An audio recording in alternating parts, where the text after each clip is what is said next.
হযরত হুযায়ফা বিন আশিদ গিফারী রাদিয়াল্লাহু আনহু থেকে বর্ণিত, নবী করিম সাল্লাল্লাহু আলাইহি ওয়াসাল্লাম বলেছেন, যতক্ষণ না তোমরা 10টি আলামত দেখতে পাবে ততক্ষণ কিয়ামত হবে না।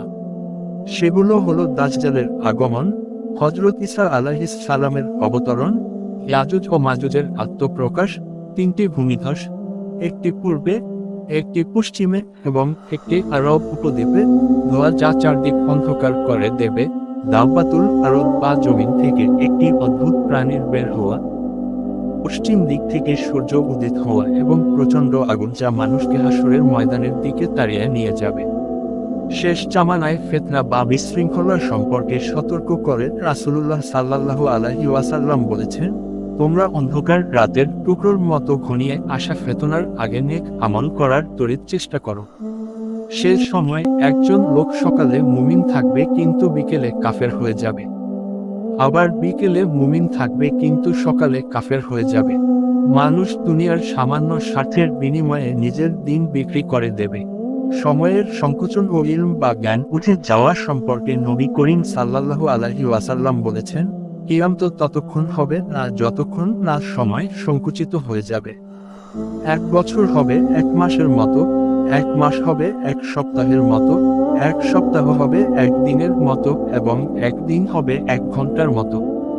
আমানতদারিতা ও অযোগ্যদের শাসন সম্পর্কে এক ব্যক্তি রাসূলুল্লাহ সাল্লাল্লাহু আলাইহি ওয়াসাল্লামকে কিয়ামত সম্পর্কে জিজ্ঞেস করলে তিনি বলেন, যখন আমানত নষ্ট করা হবে তখন কিয়ামতের অপেক্ষা করো।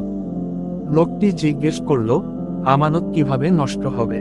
তিনি বললেন, যখন অযোগ্য ব্যক্তিদের কোনো কাজের দায়িত্ব বা নেতৃত্ব দেওয়া হবে তখন তুমি কিয়ামতের অপেক্ষা করো।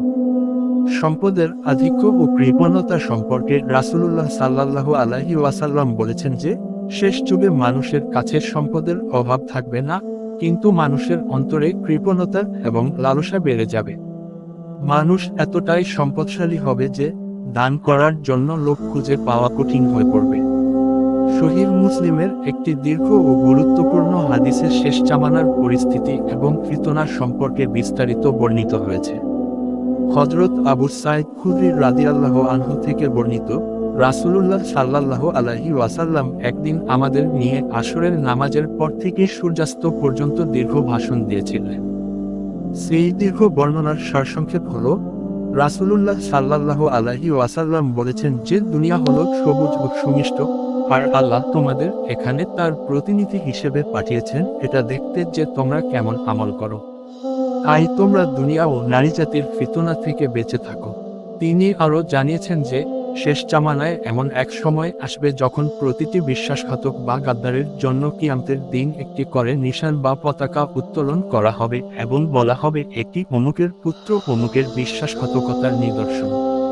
তিনি সতর্ক করেছেন যে মানুষের ভয় যেন তোমাদের সত্য কথা বলা থেকে বিরত না রাখে যখন তোমরা সত্যকে জানো। রাসূলুল্লাহ সাল্লাল্লাহু আলাইহি ওয়াসাল্লাম সেই ভাষণে আরও বলেন, কিয়ামত যত ঘনিয়ে আসবে মানুষের মধ্যে ধৈর্য ও আমানতদারিতা তত কমতে থাকবে এবং রক্তপাত বা হারজ বেড়ে যাবে। সাহাবীগণ জিজ্ঞেস করলেন, হারজ কি? তিনি বললেন, হারজ হলো ব্যাপক হত্যাকাণ্ড।